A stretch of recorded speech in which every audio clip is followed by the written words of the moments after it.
ಮನುಷ್ಯನಿಗೆ ಕರ್ಮಫಲ ಎಂಬುದೊಂದು ಇರುತ್ತದೆ. ಆ ಕರ್ಮಫಲವನ್ನು ತೀರಿಸಲೇಬೇಕು. ಆದರೆ ದೊಡ್ಡ ಮಟ್ಟದಲ್ಲಾಗುವ ಪೆಟ್ಟನ್ನು ತಡೆಯುವ ಶಕ್ತಿಯು ದೇವರಿಗೆ ಇರುತ್ತದೆ. ಕ್ಷಮೆ ಎಲ್ಲದಕ್ಕೂ ಪರಿಹಾರವನ್ನು ನೀಡುತ್ತದೆ. ಹಾಗೆ ನಾವು ಮಾಡಿದ ಪಾಪ ಕರ್ಮಗಳಿಗೆ ದೇವರ ಬಳಿ ಮನಃಪೂರ್ವಕವಾಗಿ ಕ್ಷಮೆಯಾಚಿಸಿದಾಗ ದೇವರು ಕ್ಷಮಿಸದೇ ಇರಲಾರನು. ಆ ಕರ್ಮಫಲದ ಸಂಕಷ್ಟವನ್ನು ತಿಳಿಸಿಕೊಡುವುದೇ ಜ್ಯೋತಿಷ್ಯ. ಮುಂದೆ ಬರುವ ಅನಾಹುತಗಳನ್ನು ಜ್ಯೋತಿಷ್ಯ ಶಾಸ್ತ್ರದಲ್ಲಿ ತಿಳಿಯಬಹುದು. ಯಾವುದೋ ಗಂಡಾಂತರವನ್ನು ಹೇಳುತ್ತದೆ. ಸಮಸ್ಯೆಯಾದಾಗ ಪರಿಹಾರವೇನು ಎಂಬುದನ್ನು ತಿಳಿಸುತ್ತದೆ. ಈ ಜ್ಯೋತಿಷ್ಯ ಎಲ್ಲರಿಗೂ ಒಲಿದು ಬರುವುದಲ್ಲ, ವಂಶ ಪಾರಂಪರ್ಯವಾಗಿ ಸಾಗಿ ಬರುವುದು. ಇದೀಗ ಅದೇ ರೀತಿ ವಂಶ ಪಾರಂಪರ್ಯವಾಗಿ ಜ್ಯೋತಿಷ್ಯ ಶಾಸ್ತ್ರವನ್ನೇ ನಂಬಿ ನಡೆದು ಬಂದವರು ಇಂದು ಜ್ಯೋತಿಷ್ಯ ಕೇಂದ್ರವನ್ನು ಉದ್ಘಾಟನೆ ಮಾಡಿದ್ದಾರೆ. ಅದುವೇ ತ್ರಿಕಾಲ ಜ್ಞಾನ ಜ್ಯೋತಿಷ್ಯ ಕೇಂದ್ರ.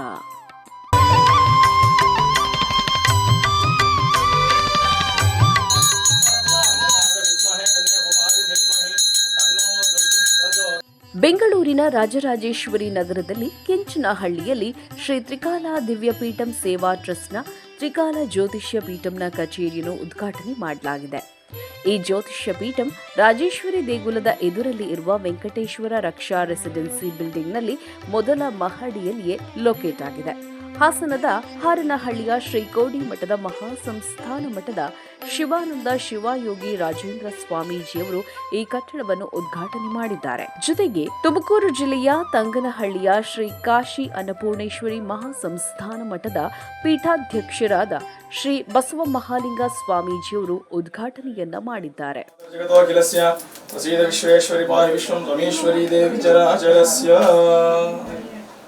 ತ್ರಿಕಾಲ ಜ್ಯೋತಿಷ್ಯ ಪೀಠಂನ ಕಚೇರಿ ಕಲರ್ಫುಲ್ ಹೂಗಳಿಂದ ಕಂಗೊಳಿಸ್ತಾ ಇತ್ತು. ಶುಭ ಕಾರ್ಯಗಳಲ್ಲಿ ಸ್ವಾಗತ ಕೋರುವ ಹಸಿರು ಚಪ್ಪರ ಕೂಡ ಹಾಕಲಾಗಿತ್ತು.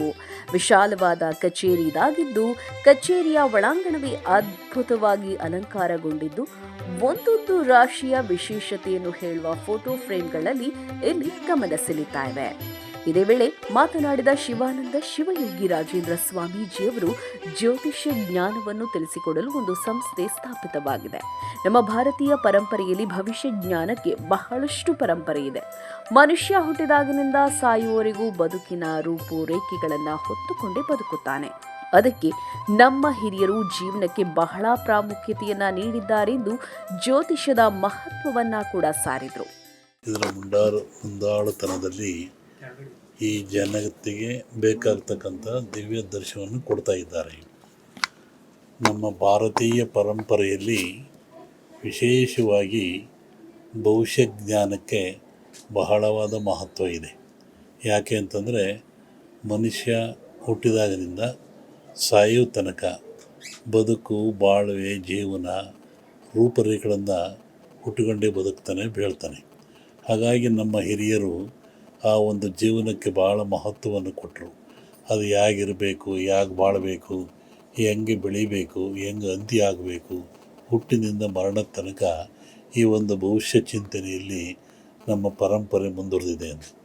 ಹಾಗೆ ಇಲ್ಲಿ ತ್ರಿಕಾಲ ಜ್ಯೋತಿಷ್ಯ ಪೀಠಂ ಇವರು ವಂಶ ಪಾರಂಪರ್ಯವಾಗಿ ತಾತ ಮುತ್ತಾತ ಅವ್ರ ತಾತ ಹೀಗೆ 5ನೇ ತಲೆ ನಮ್ಮ ನಾಗೇಶ ಗುರೂಜಿಯವರು ನಡೆಸ್ಕೊಂಡ್ಬಂದಿದ್ದು ನಾಡಿನ ಸಮಸ್ತ ಜನಾಂಗಕ್ಕೆ ಶುಭವನ್ನು ಹೇಳಿ ದಾರಿ ದರ್ಶನವನ್ನು ಮಾಡಿ, ಭವಿಷ್ಯ ಅಂತಂದರೆ ಮುಂದೆ ಆಗೋದು ಹೇಳೋದಲ್ಲ, ಆಗೋದು ಹೇಳೋದೊಂದಾದರೂ ಸಹಿತ ಭವಿಷ್ಯವನ್ನು ರೂಪಿಸಬೇಕು.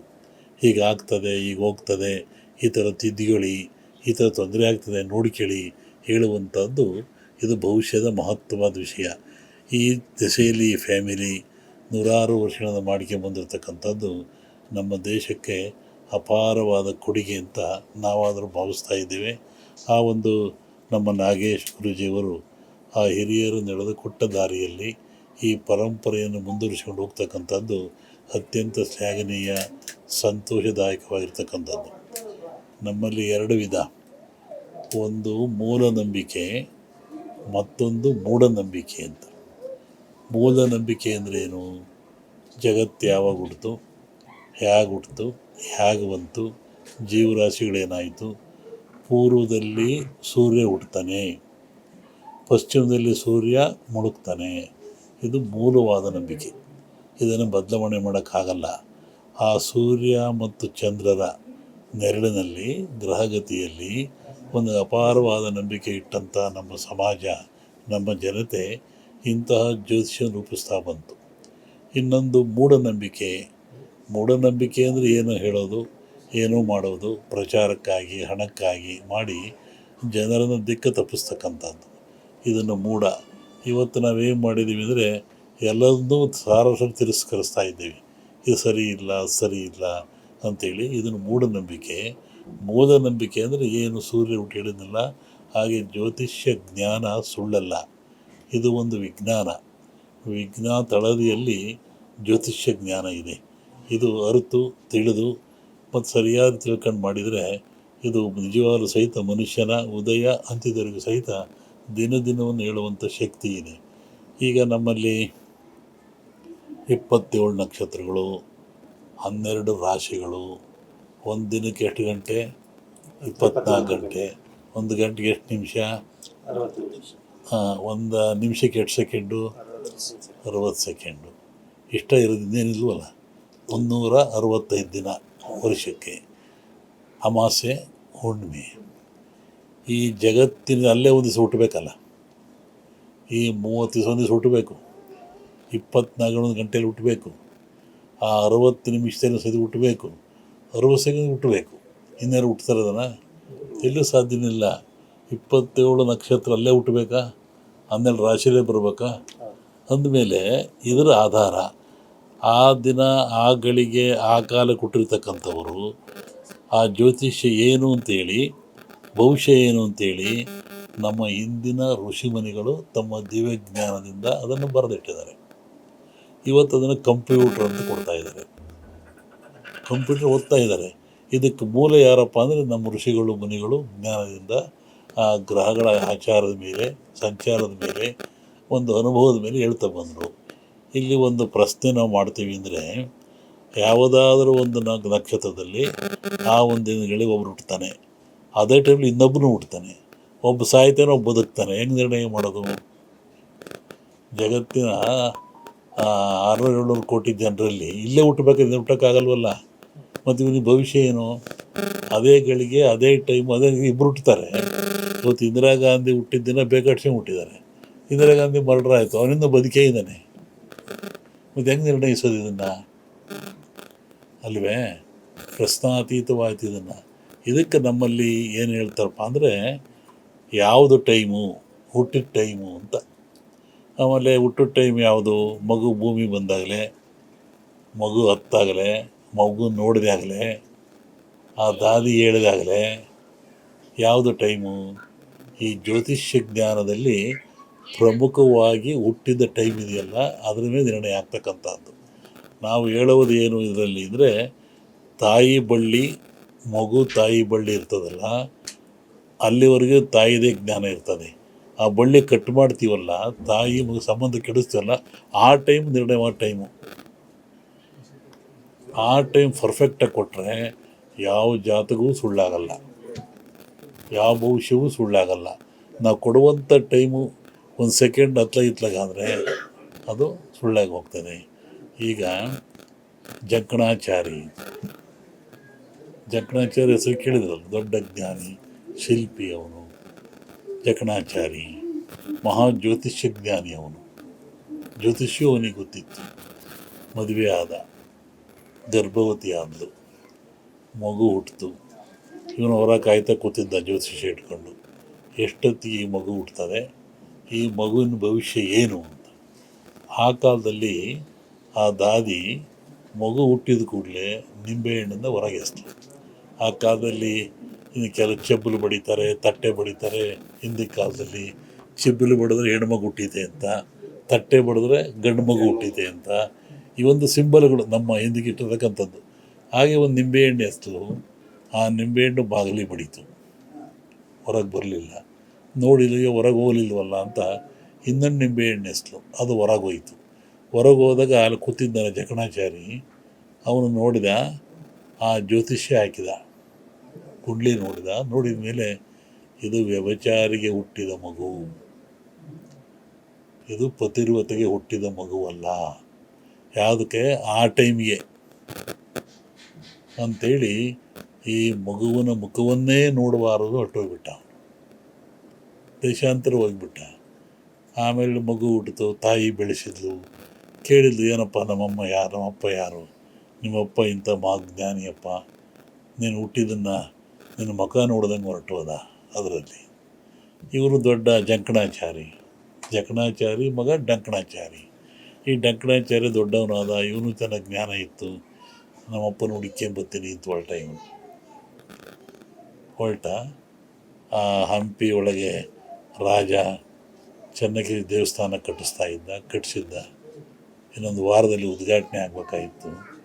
ಅವಾಗ ರಾಜ ಹೇಳಿದ, ಇದರಲ್ಲಿ ಏನಾದ್ರು ದೋಷ ಇದೆ ಅಂತ ಯಾರಾದರೂ ಹೇಳಿದರೆ ಅರ್ಧ ರಾಜ್ಯವನ್ನು ಕೊಡ್ತೀನಿ ಅಂತ. ಜಕಣಾಚಾರಿ ಹೇಳಿದ, ಯಾರ್ಯಾರು ಗುರ್ಸಿದ್ರೆ ನನ್ನ ಕೈಯನ್ನು ಕಟ್ಟು ಮಾಡ್ಕೊತೀನಿ ಅಂತ. ಆವಾಗ ಜಕಣಾಚಾರ್ಯ ಹೋಗಿದ್ನಲ್ಲ, ನೋಡಿದ ದೋಷ ಇದೆ ಅಂದ. ಆವಾಗ ರಾಜ ಹೇಳ್ದ, ಇದು ಕಟ್ಟಿನ ಯಾರು ಗೊತ್ತಾ, ಶ್ರೇಷ್ಠ ಜ್ಞಾನಿ ಮಹಾಶಿಲ್ಪಿ ಜಕಣಾಚಾರ್ಯ ಕಟ್ಟಿರೋದು, ಅವನು ತಪ್ಪು ಹಿಡಿತೀಯ ನೀನು, ನಿನ್ನ ಶಿರಶ್ಛೇದನವಾಗ್ತದೆ ಅಂದ. ಅವನು ಜಕಣಾಚಾರ್ಯ ಬಂದ, ನಾನು ಕೈ ಕಡ್ಕೊಂತೀನಿ ಅಂದ. ಏನಾರ ಮಾಡಿದ್ರೆ ದೋಷ ಇದೆ ಅಂದ. ಆ ಒಂದು ಚಿಕ್ಕ ಹುಡುಗ, ಒಂದು 18-20 ವರ್ಷ ಹುಡುಗ ಹೇಳ್ತಾನೆ, ದೋಷ ಇದೆ. ರಾಜರೆಲ್ಲ ಹೆದರಿದ್ರು, ಬೆಚ್ಚಿ ಬಿದ್ದರು. ಆಮೇಲೆ ತೋರಿಸು ದೋಷ, ಶಿರಶ್ಛೇದನ ಆಗುತ್ತೆ ಅಂದರು. ಆಗ ವಿಗ್ರಹ ಇತ್ತಲ್ಲ, ವಿಗ್ರಹದ ಹೊಟ್ಟೆ ಹೊಡೆದ್ರೆ ಒಳಗಡೆ ಕಪ್ಪೆ ಇತ್ತು. ಅಲ್ಲಿಗಾಯ್ತಲ್ಲ, ಅಲ್ಲಿ ಮುಗೀತಲ್ಲ ಅಲ್ಲಿಗೆ. ಆಮೇಲೆ ಅವನು ಜ್ಯೋತಿಷ್ಯ ಹಾಕಿದ ಜಕಣಾಚಾರ್ಯ. ನನ್ನ ಸುಳ್ಳಾಯ್ತಲ್ಲ. ನೋಡಿದರೆ ಒಬ್ಬ ಶ್ರೇಷ್ಠ ಜ್ಞಾನಿಯ ಮಗ ಇವನು, ಶ್ರೇಷ್ಠ ಪತಿರ್ವತೆಯ ಮಗ ಇವನು, ಮಹಾಜ್ಞಾನಿ ಇವನು ಅಂತ ಬಂತು. ಇದನ್ನು ಯಾಕೆ ಹೇಳ್ತಾ ಇದ್ದೀನಿ ಅಂದರೆ, ಆ ಹುಟ್ಟಿದ ಟೈಮು ಮಿಸ್ ಆಗಿ ಬಂದಿದ್ದರಿಂದ, ಇವನು ಹಾಕಿದ ಟೈಮು ಕರೆಕ್ಟಾಗಿದ್ದರಿಂದ ಒಂದೇ ಜ್ಯೋತಿಷ 2 ಫಲ ಕೊಡ್ತು. ಆವಾಗ ಇದು ನಾನು ಹೇಳೋ ಉದ್ದೇಶ ಏನು ಅಂದರೆ, ಜ್ಯೋತಿಷ ಸುಳ್ಳಲ್ಲ. ನಾವೇನು ಟೈಮ್ ಕೊಡ್ತೀವಲ್ಲ, ಹುಟ್ಟಿದ ಟೈಮ್ ಕೊಡ್ತೀವಲ್ಲ, ಆ ಟೈಮ್ ಯಾವುದು, ತಾಯಿ ಮತ್ತು ಮಗನ ಆ ಬಳ್ಳಿ ಕಟ್ ಮಾಡ್ತಾರಲ್ಲ ಆ ಟೈಮು. ಕಣ್ಣು ಮುಚ್ಚಿ ಕಣ್ಣು ಬಿಡೋಳಗೆ ಫಲಗಳು ಚೇಂಜ್ ಆಗ್ತವೆ, ಕರ್ಣ ಫಲಗಳು ಅಂತ ಬರ್ತವೆ, ಚೇಂಜ್ ಆಗ್ತವೆ. ಇದೆಲ್ಲವನ್ನು ಅರಿಯುವಂಥ ಶಕ್ತಿ ಯೋಗಿ ಆದವನಿಗೆ, ಇಂಥ ವಂಶ ಪಾರಂಪರ್ಯ ಬಂದಿರತಕ್ಕಂಥವ್ರ ಜ್ಞಾನ ಇದ್ದವರಿಗೆ ಅದನ್ನು ಪತ್ತೆ ಹಚ್ಚಿ ಸರಿಪಡಿಸೋ ಶಕ್ತಿ ಇದೆ. ಜ್ಯೋತಿಷ ಹೇಳೋವನಿಗೆ ನೀವು ಕುಂಡ್ಲಿ ಕೊಟ್ಟರೆ, ಕುಂಡ್ಲಿ ಮೇಲೆ ಹೇಳೋದು ಬೇರೆ, ಆ ಕುಂಡ್ಲಿ ಸರಿ ಇದೆಯೇ ತಪ್ಪಿದೆಯೇ, ಕೊಟ್ಟರು ಸರಿಯೇ ತಪ್ಪೆ, ಅದನ್ನು ತಿದ್ದಿ ಸರಿಪಡಿಸಿ ಹೇಳ್ತಾರಲ್ಲ, ಅದು ನಿಜವಾದ ಜ್ಯೋತಿಷ ಜ್ಞಾನ. ಅದು ಬರಬೇಕಾದ್ರೆ ಯೋಗಿಗಳಿಗೆ, ಮುನಿಗಳಿಗೆ ತಪಸ್ಸಿನ ಬಲಗಳಿಂದ, ಇಂಥ ವಂಶ ಪಾರಂಪರ್ಯ ಬಂದಿರತಕ್ಕಂಥ ಜೀನ್ ಅಂತ ಏನು ಕರಿತೀವಲ್ಲ, ತಂದೆ ತಾಯಿಗಳು ಅಂತ, ಅಂಥವ್ರಿಗೆ ಸಾಧ್ಯ ಇದೆ. ಅಂಥ ಒಂದು ಮೊದಲು ಹೇಳಿದೆ, ಈ ಜ್ಯೋತಿಷ್ಯ ಅಂದರೆ ನಿಖರವಾಗಿ ಹೇಳೋದು ಬೇರೆ, ಆಗುವಂಥದ್ದನ್ನು ತಪ್ಪಿಸಿ ಭವಿಷ್ಯವನ್ನು ರೂಪಿಸ್ಬೇಕು. ಹಿಂಗೆ ಆಗ್ತೀಯ ನೋಡಪ್ಪ, ಅಲ್ಲಿ ಹೋಗಬೇಡ, ಇವತ್ತು ಬೆಕ್ಕಡ್ಡು ಬರುತ್ತೆ, ನಾವೇನಂತೀವಿ, ಬೆಕ್ಕಡ್ಡು ಬಂತು ಕೆಲಸ ಆಗಲ್ಲ ಅಂತ ಹೇಳ್ತೀವಿ. ಗೂಬೆ ಕೂಗುತ್ತೆ, ಸಾಯ್ತಾರೆ ಅಂತ. ಸತ್ಯ ಹೇಳಿದ್ರಿಂದ ಅವೆಲ್ಲ ಏನಾಯ್ತು, ಅನಿಷ್ಟಗಳ ಮಕ್ಕಳು, ನಾಯಿ ಅಡ್ಡು ಬಂದು ಸತ್ಯ ಹೇಳಿದ್ದು ಅನಿಷ್ಟ, ಅಸತ್ಯಂ ಪ್ರಿಯಂ. ಹಾಗೆ ಅವು ಅಡ್ಡು ಹೋಗ್ಬೇಕಾದ್ರೆ ಹೋಗ್ಬೇಡ, ಸ್ವಲ್ಪ ತಡೆದು ಹೋಗು. ಇವು ಭವಿಷ್ಯ ರೂಪಿಸ್ತಕ್ಕಂಥದ್ದು. ಅನುಭವಿಸ್ತಾನೆ ಭವಿಷ್ಯ ಅಂಚವಾಗ್ತದೆ. ಅವು ಯಾಕರಿಂದ ಬಂತು, ನಾಯಿ, ಗೂಬೆ, ಬೆಕ್ಕು, ಬ್ರಾಹ್ಮಣ ಅಡ್ಡಿ ಆಗ್ತಂದರೆ ಅವು ಏಕಪತ್ನಿ ವ್ರತಸ್ಥರು. ಬೆಕ್ಕಾಗಲಿ ನಾಯಿ ಇವೆಲ್ಲ ಬರ್ತವಲ್ಲ, ಅವು ಜಿತೇಂದ್ರತ್ವವನ್ನು ಸಂಪಾದಿಸೋದ್ರಿಂದ ಆ ಜ್ಞಾನ ಹೇಳೋ ಶಕ್ತಿ ಬರ್ತದೆ. ಹಾಗಾಗಿ ಇವತ್ತಿನ ದಿವಸ ಏನು ನಮ್ಮ ನಾಗೇಶು ವಂಶಪಾರ ಇದನ್ನತ್ತಲೇ ನಡೆಸ್ಕೊಂಬತ್ತಾರಲ್ಲ, ಇವರು ಎಲ್ಲ ದೃಷ್ಟಿಯಿಂದ ಆ ಭಗವಂತ ಶುಭವನ್ನು ಕೊಡಲಿ, ಮತ್ತು ಒಳ್ಳೆಯ ಚಿಂತನೆಯನ್ನು ಕೊಡಲಿ, ಜಗತ್ತಿಗೆ ಒಳ್ಳೆಯ ಮಾರ್ಗದರ್ಶನವನ್ನು ಕೊಡಲಿ. ಇವರು ಜ್ಯೋತಿಷ್ಯ ಸೂರ್ಯನಷ್ಟೇ ಪ್ರಕಾಶವಾಗಿ ಬೆಳೀಲಿ, ಈ ಪರಂಪರೆ ಮುಂದೆ ಬೆಳ್ಕೊಂಡು ಹೋಗಲಿ ಅಂತೇಳಿ ಹೃದಯಾರೆ ಆಶಿಸಿ ನಮ್ಮನ್ನು ಕರೆಸಿ ಉದ್ಘಾಟನೆ ಮಾಡಿಸೋದಕ್ಕೂ ಸಂತೋಷ ಆಗಿದೆ. ಈ ಎಲ್ಲ ಬೆಳಗಕ್ಕೂ ಇವತ್ತಿನ ದುರ್ಗಾಜ್ಯೋತಿಸ್ವಾಮಿ ಪೀಠ ಇದೆಯಲ್ಲ, ಎಲ್ಲ ಬೆಳಗಕ್ಕೂ ಶುಭವನ್ನು ಹಾರೈಸ್ತಾ ಇದ್ದೇವೆ. ಈ ಸತ್ಕಾರ್ಯವನ್ನು ಭಕ್ತಾದಿಗಳು ಸದ್ಬಳಕೆ ಮಾಡಿಕೊಳ್ಬೇಕು. ಇವತ್ತಿನ ದಿನಮಾನ್ಯದಲ್ಲಿ ಏನಾದರೂ ಒಂದು ಕಷ್ಟ ಕಾರ್ಪಣ್ಯಗಳು ಇರುತ್ತವೆ. ಅದು ಪೂರ್ವಜನ್ಮದ ಕರ್ಮಫಲಗಳಿರಬಹುದು ಅಥವಾ ಬೇರೊಬ್ಬರು ನಮ್ಮ ಮೇಲೆ ಮಾಡುವಂತಹ ಕೆಟ್ಟ ಕೆಲಸವೂ ತಾಗಬಹುದು. ಅವೆಲ್ಲವೂ ಗಮನದಲ್ಲಿ ಇಟ್ಟುಕೊಂಡಾಗ ನಮ್ಮ ದೋಷಕ್ಕೆ ಜ್ಯೋತಿಷ್ಯಗಯ ಪರಿಹಾರವನ್ನು ನೀಡುತ್ತದೆ ಎಂದು ಬಸವ ಮಹಾಲಿಂಗ ಸ್ವಾಮೀಜಿಯವರು ತಿಳಿಸಿದ್ದಾರೆ. ತ್ರಿಕಾಲ ಜ್ಯೋತಿಷ್ಯ ಪೀಠಂನ ಪೀಠಾಧ್ಯಕ್ಷ ಆದಂತಹ ನಾಗೇಶ್ ಗುರೂಜಿಯವರು ಇವತ್ತು ಬೆಂಗಳೂರಿನಲ್ಲಿ ಒಂದು ಜ್ಯೋತಿಷ್ಯದ ಆಫೀಸನ್ನು ಓಪನ್ ಮಾಡಿದ್ದಾರೆ. ಇದನ್ನು ಎಲ್ಲ ಸದ್ಭಕ್ತರು ತಮಗೆ ಬಳಕೆ ಮಾಡಿಕೊಂಡು ತಮ್ಮ ಕಷ್ಟ ಕಾರ್ಪಣ್ಯಗಳನ್ನು ಬಗೆಹರಿಸ್ಕೋಬೇಕು. ಯಾಕೆ ಅಂತಂದರೆ ನಮ್ಮ ದೇಶದಲ್ಲಿ ಜ್ಯೋತಿಷ್ಯವನ್ನು ಎಷ್ಟು ಕರಾರುವಕ್ಕವಾಗಿ ಹೇಳ್ತಾರೆ ಅಂತಂದರೆ ಇನ್ನು ಯಾವುದೇ ವ್ಯಕ್ತಿ ಕೂಡ ಅಷ್ಟು ಕರಾರುವಕ್ಕವಾಗಿ ಹೇಳೋಕ್ಕೆ ಸಾಧ್ಯ ಇಲ್ಲ. ನಮ್ಮ ದೇಶದ ಮೂಲವನ್ನು ತೆಗೆದುಕೊಂಡ್ರೆ ಋಷಿಮುನಿಗಳು, ಆಶ್ರಮವಾಸಿಗಳು ತಪಸ್ಸು ಧ್ಯಾನ ಮಾಡಿಬಿಟ್ಟು ಅದನ್ನು ಸಾಧನೆ ಮಾಡ್ಕೊತಾರೆ. ಆ ಭಗವಂತನನ್ನು ಸಾಧನೆ ಮಾಡಿಕೊಂಡು ಯಾರ್ಯಾರಿಗೆ ಕಷ್ಟಗಳಿದ್ದಾವೆ, ಯಾರ್ಯಾರಿಗೆ ತೊಂದರೆ ಇದ್ದಾವೆ, ಯಾರ್ಯಾರಿಗೆ ಏನಾದರೂ ಮಾಡಿಸಿದರೆ ಅವನ್ನೆಲ್ಲವನ್ನೂ ಕೂಡ ಜ್ಯೋತಿಷ್ಯದ ಮೂಲಕ ನಾವು ಪರಿಹಾರ ಮಾಡ್ಕೋಬೋದು ಅಂತಕ್ಕಂಥದ್ದು. ಅಂತಹ ಜ್ಯೋತಿಷ್ಯವನ್ನು ನಾವು ಹೇಳಲಿಕ್ಕೆ ಈ ಶ್ರೀ ತ್ರಿಕಾಲ ಪೀಠದ ಪೀಠಾಧ್ಯಕ್ಷ ಶ್ರೀ ನಾಗೇಶ್ ಗುರೂಜಿಯವರಿಗೆ ಅರ್ಹರಿದ್ದಾರೆ ಅಂತ ಹೇಳಲಿಕ್ಕೆ ನಾವಾದರೂ ಭಾವಿಸಿದ್ದೀವಿ. ಅದನ್ನು ನೀವುಗಳು ಸದುಪಯೋಗ ಮಾಡ್ಕೋಬೇಕು. ಕಾರಣ ಇಷ್ಟೇ, ಭಾಳಷ್ಟು ಸಮಾಜ ಕೆಟ್ಟೋಗಿದೆ, ದುಷ್ಟರು ಜಾಸ್ತಿ ಆಗಿಬಿಟ್ಟಿದೆ. ಈ ಕಲಿಗಾಲದಲ್ಲಿ ಸಮಸ್ಯೆಗಳು ಭಾಳ ಆಗಿದ್ದಾವೆ. ಆ ಎಲ್ಲ ಸಮಸ್ಯೆಗಳನ್ನು ಬಗೆಹರಿಸಬೇಕು ಅಂತಂದರೆ ಪೂಜೆಗಳು, ಹೋಮಗಳು ಮತ್ತು ನಂಬಿಕೆ ಬೇಕಾಗ್ತದೆ. ಅಂಥ ನಂಬಿಕೆಯ ಪೀಠವೇ ಶ್ರೀ ತ್ರಿಕಾಲ ಪೀಠ ಅಂತ ಹೇಳಲಿಕ್ಕೆ ಇಷ್ಟಪಡ್ತೇನೆ. ನೀವೆಲ್ಲರೂ ಒಮ್ಮೆ ಬನ್ನಿ, ಏನು ಸಮಸ್ಯೆ ಇಲ್ಲದರೂ ಒಮ್ಮೆ ಬಂದು ಪೀಠಕ್ಕೆ ಬಂದು ಒಂದು ಸರಿ ಗುರುಗಳ ದರ್ಶನ ಮಾಡ್ಕೊಳ್ಳಿ. ಇನ್ನು ಮುಂದೆ ಬರ್ತಾ ಇರ್ತಕ್ಕಂಥ ಯಾವುದಾದ್ರೂ ಆಪತ್ತುಗಳಿದ್ರೆ ಅವನ್ನು ಬಗೆಹರಿಸ್ಕೊಡ್ತಾರೆ ಅಂತಕ್ಕಂಥ ಮಾತನ್ನು ಹೇಳಿ ನಿಮಗೆಲ್ಲರಿಗೂ ಒಳ್ಳೆಯದಾಗಲಿ. ಈ ಪೀಠದ ಮೂಲಕ ಶ್ರೀ ನಾಗೇಶ್ ಗುರೂಜಿ ಅವ್ರ ಕಡೆಯಿಂದ ನಿಮಗೆ ಒಳ್ಳೆಯದಾಗಲಿ. ಅವರಿಗೆ ಸಹಪಾಠಿಗಳು ಯಾರ್ಯಾರಿದ್ದಾರೆ ಅವರೆಲ್ಲರೂ ಸೇರಿ ಸಮಾಜವನ್ನು ಏನು ವಿಷಮುಕ್ತದಿಂದ ಅಥವಾ ಸಮಸ್ಯೆ ಮುಕ್ತದಿಂದ ಅಥವಾ ತೊಂದರೆ ಮುಕ್ತದಿಂದ ಮುಕ್ತಿ ಮಾಡಬೇಕು ಅನ್ನೋದ್ರಿಂದ ಈ ತ್ರಿಕಾಲ ಪೀಠವನ್ನು ಇವತ್ತು ಸ್ಥಾಪನೆ ಮಾಡಿದ್ದಾರೆ. ಇದರ ಮೂಲಕ ಎಲ್ಲ ಸದ್ಭಕ್ತರಿಗೂ ಒಳ್ಳೆಯದಾಗಲಿ. ಮುಂದಿನ ಪೀಳಿಗೆಗೆ ಕೂಡ ಇದನ್ನು ಸದುಪಯೋಗ ಪಡಿಸ್ಕೊಂಡು ಒಳ್ಳೆಯದಾಗಲಿ. ನೀವು ಎಲ್ಲರಿಗೂ ಒಳ್ಳೇದು ಮಾಡಿದರೆ ಮಾತ್ರ ನಿಮಗೆ ಒಳ್ಳೆಯದಾಗ್ತದೆ. ಜ್ಯೋತಿಷ್ಯವನ್ನು ನಂಬಿ ಭಾಳಷ್ಟು ಜನ ಮೋಸ ಹೋಗ್ತಾ ಇದ್ದಾರೆ. ಆದರೆ ಇದು ಮೋಸ ಹೋಗ್ತಕ್ಕಂಥ ಜ್ಯೋತಿಷ್ಯ ಪೀಠ ಅಲ್ಲ. ನಿಮ್ಮನ್ನು ಸಬಲರಾಗಬೇಕು ಮಾನಸಿಕವಾಗಿ, ಆರ್ಥಿಕವಾಗಿ. ಹಾಗಾಗಿ ಈ ಪೀಠದಲ್ಲಿ ನೀವು ಬಂದು ಸಮಸ್ಯೆಗಳನ್ನು ಹೇಳ್ಕೊಂಡ್ರೆ ಖಂಡಿತ ಪರಿಹಾರ ಸಿಗ್ತದೆ ಅಂತಕ್ಕಂಥ ನಾವು ಹೇಳಲಿಕ್ಕೆ ಇಷ್ಟಪಡ್ತೀವಿ. ಎಲ್ಲರೂ ಒಮ್ಮೆ ಭೇಟಿ ಕೊಡಿ. ಎಲ್ಲರಿಗೂ ಒಳ್ಳೆಯದಾಗಲಿ. ನಮ್ಮ ತ್ರಿಕಾಲ ಜ್ಯೋತಿಷ್ಯ ಪೀಠವನ್ನು ಉದ್ಘಾಟನೆ ಮಾಡಿದ್ದೇವೆ. ಈ ಜ್ಯೋತಿಷ್ಯ ಕೇಂದ್ರವನ್ನು ಕೋಡಿ ಮಠದ ಮಹಾ ಸಂಸ್ಥಾಪಕರು ಬಂದು ನಮ್ಮ ಸಂಸ್ಥೆಯನ್ನ ಉದ್ಘಾಟಿಸಿ ಆಶೀರ್ವಾದ ಮಾಡಿದ್ದಾರೆ ಎಂದು ತ್ರಿಕಾಲ ಜ್ಯೋತಿಷ್ಯ ಪೀಠದ ನಾಗೇಶ್ ಗುರೂಜಿ ಸಂತಸವನ್ನ ವ್ಯಕ್ತಪಡಿಸಿದರು. ನಾಡಿನ ಸಮಸ್ತ ಜನತೆಗೆ ಶ್ರೀರಾಮನವಮಿ ಹಬ್ಬದ ಪ್ರಯುಕ್ತ ಎಲ್ಲರಿಗೂ ಶುಭಾಶಯಗಳು. ನಮ್ಮ ತ್ರಿಕಾಲ ಜ್ಯೋತಿಷ್ಯ ಪೀಠವನ್ನು ನಮ್ಮ ಶ್ರೀಗಳು ಆದಂತಹ ಕೋಡಿ ಮಠದ ಗುರೂಜಿಯವರು ಬಂದು ನಮಗೆ ಆಶೀರ್ವಚನ ಮಾಡಿ, ನಮ್ಮ ಗುರುಗಳಾದಂತಹ ತಂಗನಹಳ್ಳಿ ಮಠದ ಬಸವಲಿಂಗ ಮಹಾಸ್ವಾಮಿಗಳು ಪಾದಾರವಿಂದಗಳಿಂದ ನಮ್ಮ ಗುರು ಹಿರಿಯರು ಆದಂತಹ ಪೂಜ್ಯ ಶ್ರೀ ನಮ್ಮ ತಾತಂದಿರು, ನಮ್ಮ ತಂದೆಯವರು ಆದಂತಹ ಆಶೀರ್ವಾದದಿಂದ ಈ ದಿನ ನಮ್ಮ ರಾಜರಾಜೇಶ್ವರಿ ದೇವಸ್ಥಾನದ ಅಮ್ಮನವರ ಆಶೀರ್ವಾದದಿಂದ ನಮ್ಮೆಲ್ಲರ ಸಮೃದ್ಧಿ ಬಾಳಿಗೆಗೋಸ್ಕರ ನಮ್ಮ ಈ ಕಾರ್ಯಕ್ರಮವನ್ನು ಹಮ್ಮಿಕೊಂಡು ವಿಶೇಷವಾಗಿ ಗುರುಗಳ ಆಶೀರ್ವಾದದೊಂದಿಗೆ ಜನಗಳ ಸೌಖ್ಯಕ್ಕೋಸ್ಕರ, ಜನಗಳ ಸುಖ ಶಾಂತಿಗೋಸ್ಕರ, ನೆಮ್ಮದಿಯ ಬುನಾದಿಗೋಸ್ಕರ ಈ ದಿನ ವಿಶೇಷವಾಗಿ ಶ್ರೀರಾಮನವಮಿ ಹಬ್ಬದ ಪ್ರಯುಕ್ತ ನಾವೆಲ್ಲರೂ ಸಂತೋಷದಿಂದ ಸುಖ ಶಾಂತಿ ನೆಮ್ಮದಿಯಿಂದ ಬಾಳಲಿ ಎಂದು ಆಶೀರ್ವಾದನ ಮಾಡುತ್ತಿದ್ದೇವೆ. ನಾಗೇಶ್ ಗುರೂಜಿಯೊಂದಿಗೆ ನಮಸ್ಕಾರಗಳು. ತುಂಬ ವಿಶೇಷವಾಗಿ ನಮಗೆ ಆನಂದ ಅನ್ನುವಂಥದ್ದು ಆಗ್ತಾ ಇದೆ. ಯಾಕಂತಂದರೆ ನಮ್ಮ ಪೂಜ್ಯ ಗುರುಗಳಾದಂತಹ ಕೋಡಿ ಮಠದ ಆಶೀರ್ವಾದದಿಂದ ಮತ್ತು ನಮ್ಮ ತಂಗನಹಳ್ಳಿ ಮಠದ ಬಸವ ಮಹಾಲಿಂಗ ಸ್ವಾಮಿಗಳು ಕೂಡ ಬಂದು ನಮಗೆ ಹಿತವಚನಗಳಿಂದ, ಅವರ ಆಶೀರ್ವಾದಗಳಿಂದ ಬಂದಂತಹ ನಮಗೆ ಎಷ್ಟು ಪುಣ್ಯ ಅಂತ ಅನ್ಕೋಬೇಕು. ಮತ್ತು ನಮ್ಮ ವಂಶ ಪಾರಂಪರೆಯಿಂದ ಬಂದಂತಹ ತಾತ ಮುತ್ತಾತರ ಕಾಲದಿಂದನೂ ಕೂಡ ಈ ಜ್ಯೋತಿಷ್ಯ ಕಾರ್ಯಕ್ರಮಕ್ಕೆ ಇಷ್ಟು ತಾಸು ಕೊಟ್ಟಿರೋದು ನಮ್ಮ ಪೂರ್ವಜನ್ಮದ ಪುಣ್ಯ ಅಂತ ತಿಳ್ಕೋಬಹುದು. ರಿಯಲಿ ತುಂಬ ಖುಷಿ, ಸಂತೋಷ ಕೊಟ್ಟಿದೆ. ಧನ್ಯವಾದ, ನಮಸ್ಕಾರ.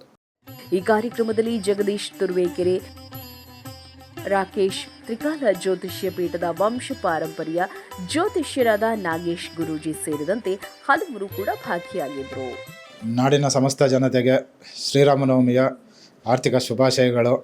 ಈ ದಿನ ನಾವು ಬೆಂಗಳೂರಿನ ರಾಜರಾಜೇಶ್ವರಿ ನಗರದಲ್ಲಿ ತ್ರಿಕಾಲ ಜ್ಯೋತಿಷ ಪೀಠಂ ಎಂಬ ಒಂದು ಜ್ಯೋತಿಷ ಸಂಸ್ಥೆಯನ್ನು ಉದ್ಘಾಟನೆ ಮಾಡಿದ್ದೀವಿ. ಉದ್ಘಾಟನೆಗೆ ಆಗಮಿಸಿ ಆಶೀರ್ವಚನ ನೀಡಿ ಆಶೀರ್ವಾದ ನೀಡಿದಂಥ ಶ್ರೀಯುತ ಕೋಡಿಮಠದ ಶ್ರೀಗಳು ಹಾಗೂ ಕಾಶಿ ಅನ್ನಪೂರ್ಣೇಶ್ವರಿ ಮಠ ತಂಗನಹಳ್ಳಿಯ ಬಸವ ಮಹಾಲಿಂಗ ಸ್ವಾಮೀಜಿಗಳು ಬಂದು ಆಶೀರ್ವಚನ ನೀಡಿ ಉದ್ಘಾಟನೆಯನ್ನು ಮಾಡಿದ್ದಾರೆ. ಆ ಗುರುಗಳಿಗೆ ಇಬ್ಬರು ಗುರುಗಳಿಗೂ ಕೂಡ ತ್ರಿಕಾಲ ಜ್ಯೋತಿಷ ಪೀಠಂನಿಂದ ಅಭಿನಂದನೆಗಳನ್ನು ಸಲ್ಲಿಸ್ತಾ ಇದ್ದೀವಿ. ಅದೇ ರೀತಿ ನಾಡಿನ ಸಮಸ್ತ ಜನಗಳಿಗೆ ಶ್ರೀರಾಮನವಮಿ ಮತ್ತು ಶ್ರೀರಾಮಚಂದ್ರ ಎಲ್ಲರೂ ಒಳ್ಳೇದು ಮಾಡಲಿ ಅಂತ ಬೇಡ್ಕೊಳ್ತಾ, ನಿಮ್ಮ ಯಾವುದೇ ರೀತಿ ಏನೇ ಸಮಸ್ಯೆಗಳಿದ್ರೂ ಕೂಡ ನಮ್ಮಲ್ಲಿ ತ್ರಿಕಾಲ ಜ್ಯೋತಿಷ ಪೀಠಂಗೆ ಬಂದು ನಿಮ್ಮ ಏನೇ ಒಂದು ಮುಂದಿನ ಒಂದು ಜೀವನದ ಭವಿಷ್ಯದ ಬಗ್ಗೆ ಏನೇ ಇದ್ರೂ ಕೂಡ ತಿಳ್ಕೊಬಹುದು. ಯಾವುದೇ ರೀತಿ ಅಳುಕು ಆತಂಕ ಇಲ್ದಂಗೆ ಗುರುಗಳ ಆಶೀರ್ವಾದದಿಂದ ನಡೆಸ್ಕೊಂಡು ಹೋಗ್ತಾ ಇದ್ದೀವಿ. ಎಲ್ಲರೂ ಬಂದು ನಿಮ್ಮೇನೇ ಸಮಸ್ಯೆಗಳಿದ್ರು ತಿಳ್ಕೊಬೋದು ಅಂತ ಕೇಳ್ಕೊಳ್ತಾ ಇದ್ದೀನಿ. ಯಾಕೆಂದರೆ ನಮಗೆ ಕೋಡಿ ಶ್ರೀಗಳು ಬಂದು ನಮ್ಮ ಜ್ಯೋತಿಷ್ಯದಲ್ಲಿ ನಮ್ಮ ರಾಜ್ಯಕ್ಕೆ ಬಂದು ಆಗ್ಬೋದು, ಇಲ್ಲ ನಮ್ಮ ದೇಶಕ್ಕಾಗ್ಬೋದು, ಎಷ್ಟು ವಿಶೇಷ ವ್ಯಕ್ತಿಗಳು ಅನ್ನೋದು ಪ್ರತಿಯೊಬ್ಬರಿಗೂ ಗೊತ್ತಿದೆ. ಅದರಲ್ಲಿ ಬಂದು ಆ ಗುರುಗಳು ಬಂದು ನಮ್ಮ ಒಂದು ಸಂಸ್ಥೆನ ಉದ್ಘಾಟನೆ ಮಾಡಿದ್ದಾರೆ ಅನ್ನೋದೇ ಒಂದು ದೊಡ್ಡ ವಿಚಾರ. ನಮಗೆ ಅದು ತುಂಬ ಖುಷಿ. ಅದರಲ್ಲೂ ಕೂಡ ಅವರ ಆಶೀರ್ವಾದ ನಮ್ಗೆ ಸಿಕ್ಕಿದೆ ಅಂದರೆ ತುಂಬ ಖುಷಿ ಇದೆ ಸರ್. Thank you.